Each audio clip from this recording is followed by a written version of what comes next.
Hey, this is episode 30 of the Instagram Insider Hacks podcast. We made it. Woo! We're going to talk about ways to establish your authority on Instagram. And we are using a snippet of my insider community training. So many of you know my friend Ren from Friends of a Feather podcast was my podcast coach. She was on several episodes ago talking about how to do Instagram IGTVs and how she is a podcast coach, but she was doing IGTV videos about how to make smoothies, which didn't make any sense at all, seeing as how she wanted to develop her authority as a podcast expert and grow her coaching business. So Ren is still growing her business and she's doing a great job. And as one of my insiders, I wanted to give you a little look at what we do. We have what's called hot seat sessions every week. And Ren was in the hot seat session and she needed some ideas to create awareness for her service, her podcast coaching service. And these ideas are sometimes uncommon.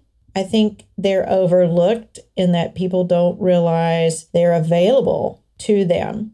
But these are ideas that work for me.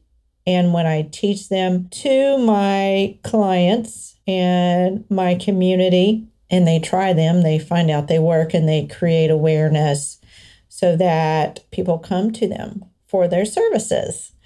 So that's what we're going to talk about today. I just wanted to give you a little preface of what you're going to be listening in on. There will be a little bit of chatter, but it's all necessary to see where we're going with this. So listen into this little grilling session that I have with Ren and listen to some of the questions that she asks me because sometimes we overlook the obvious. So listen in and then I'll come back and wrap this up so that you know for sure the 3 uncommon prompts to build marketing trust on Instagram. Stay tuned.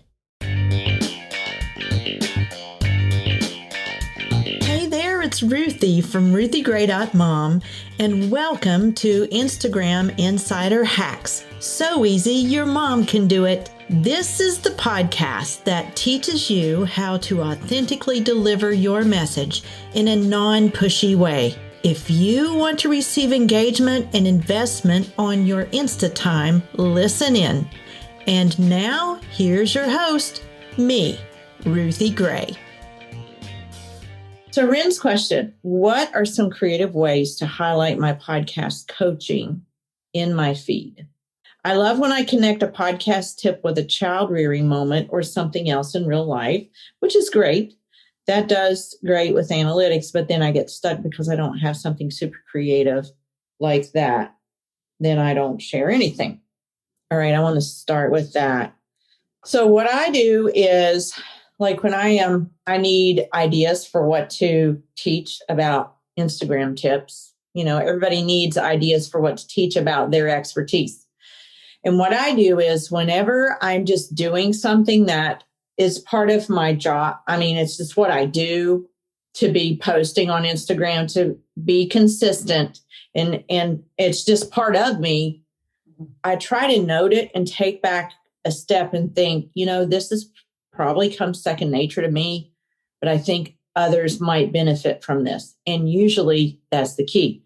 And so what I do is I have a running list in my iPhone called Instagram tips. So that's what you need to do. And listen to the people that you are coaching and the questions that you get, especially questions you get on a regular basis. But just, you know, we have preconceived notions of what people want from us and what people know.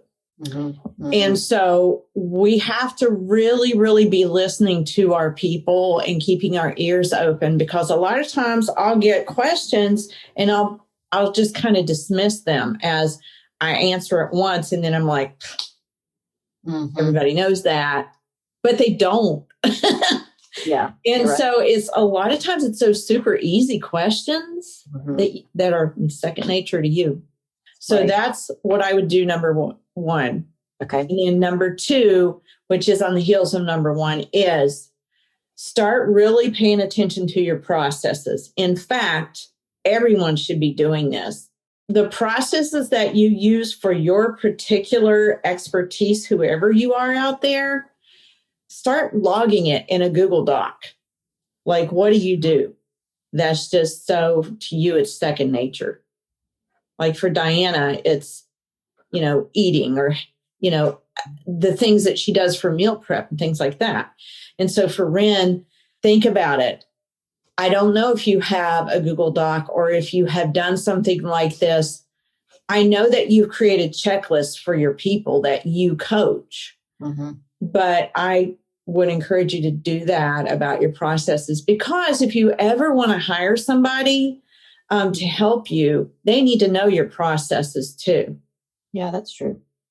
And so you're doing yourself a double favor by logging these things that you have fodder for tips, and then also handing responsibilities over to someone else. That's kind of like what I'm doing with Hayley now. Yeah, that's really good. Because I think I did this, as a challenge in Jennifer Alwood's group probably a year ago, where you did standard, SOPs, and I have that in my computer. So I just need to kind of look at that and piece it apart, and then that's when I guess a reel could come in where I'm actually doing a video part, a part of each process. I could do that too. Yes, you could. You could do a reel for each process. You could even do a 3-tip reel. I like to give 3 tips. Okay. On video especially, but anywhere. And this is something that all of you can file in your little caps. We don't want to give too much information when we're giving tips, because people can only process so much at a time.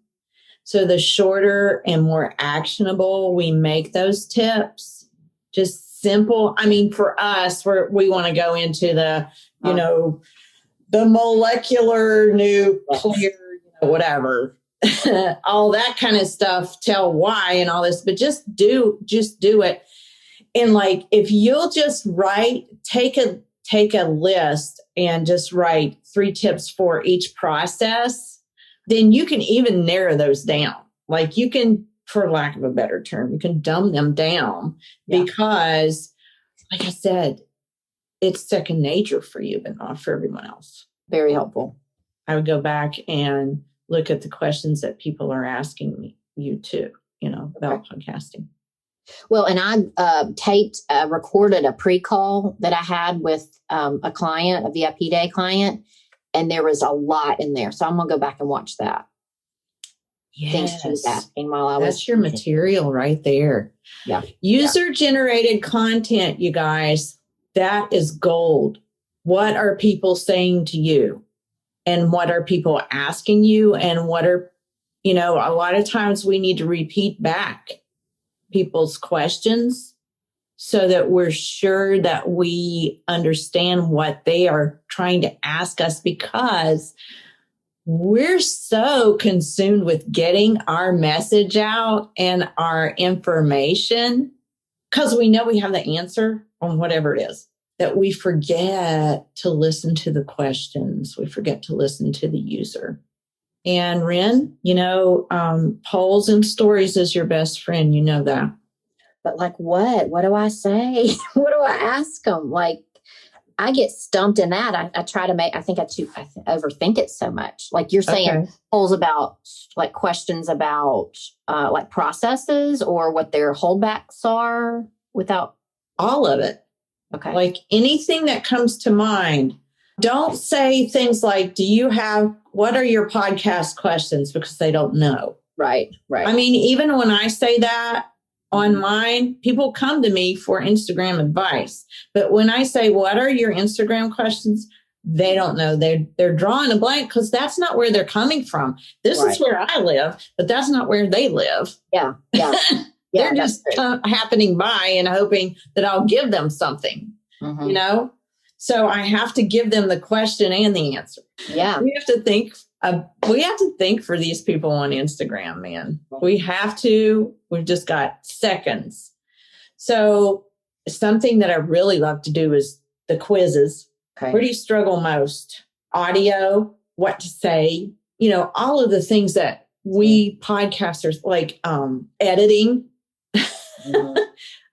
promoting, all of those are biggies for podcasting, and getting like batching and getting in a quiet room long enough to, Allison knows all about this, to where you could actually record without kids screaming. All of those are in, and the more you can relate it to people like that, like, I don't know, Ren, if you have a certain niche or demographic yet for people who are coming to you, if they're my age or if they're just all over the map. Yeah, they're kind of all over right now, but mostly either around my age or your age. That's like the two that I have. Okay. So I think there's a lot of difference in our ages, but kind of. There is plenty of difference. There's at least 15 years, I would say. Okay, so 15 years. Okay, but still. When you're 56. Okay, I'm 42. No, I'm 41. You're going to think, I was so young at 42. What was I talking about? Promise. So I would speak to the lifestyles of those two. Even though they're two different audiences, I would take the time to speak to the lifestyles, because on the one end, you've got the grade school kids and you're trying to, fight for your time to be able to think what you're going to write down about and to say on your podcast, and B, where can I have some peace and quiet enough to record the podcast? Okay. That's good. And then the older people like me are like, well, we're all dealing with brain fog and we only have a small window, one certain time of the day. It's probably about 2 hours. For me, it's in the morning from 8 to 10. And then the rest of the day, we've got to do easy tasks. So I don't know if that helps you at all, but no, that's good. That's no, where that's I'm true. coming I didn't. from. Yeah, definitely. And all God's people said, amen. Sometimes we have to take a step back and think about where our followers are coming from. We have to put ourselves in their shoes. When someone comes to your site, what do they see there? Do they see that you're there to help them with a problem, to encourage them, to entertain or educate? I usually talk about the 3 E's, and that's what we need to do: encouragement, entertainment, or education. This episode today was all about education. When you have a service-based business like Ren does, and like I do, we coach people. So in order to create an awareness for that, we first need to serve them and serve them well. We need to take a step back and see what they're asking. And we need to put polls out there and quizzes and get their input. It's important for us to do this research. It's called market research for a reason. Because if we don't earn their trust, then they're never going to invest in us. And people are looking for help to invest in, but they need to know that they've come to the right place and that they are investing in a personality that will connect with them. And the way to do that is to share little snippets of education, short teaching tips that give the person, the follower, an idea of your teaching techniques and your personality. Let's face it, my personality is not going to be for everyone, and neither is yours. So what we have to do is show our personalities. We must do that because the people who are drawn to us They will be our lifers. They will be our super fans. And the people who aren't can move along and find someone else, another authority to train them in that specialized, whatever the field is. So give short tips, research your audience with polls, and log your processes. The things that are second nature to you are not second nature to others. Pay attention to the questions they're asking. Lean into those questions. Start teaching about those and start maybe even keeping a running log of what those are and thinking of different branches that can go off of those lessons, of those questions. It's just all about taking the time to listen to our followers. And that's how you build marketing trust on Instagram. So the 3 prompts: number 1, give short, actionable tips. Number 2, log your processes. And number 3, pay attention to the questions your followers are asking. If you enjoyed this episode, I would love for you to take a picture of it. Just take a snapshot of whatever app you're using, a screenshot of this episode, and then tag me, share it on Instagram, and I will tag you back and share it back. I love to give my followers and my listeners recognition. I so appreciate you.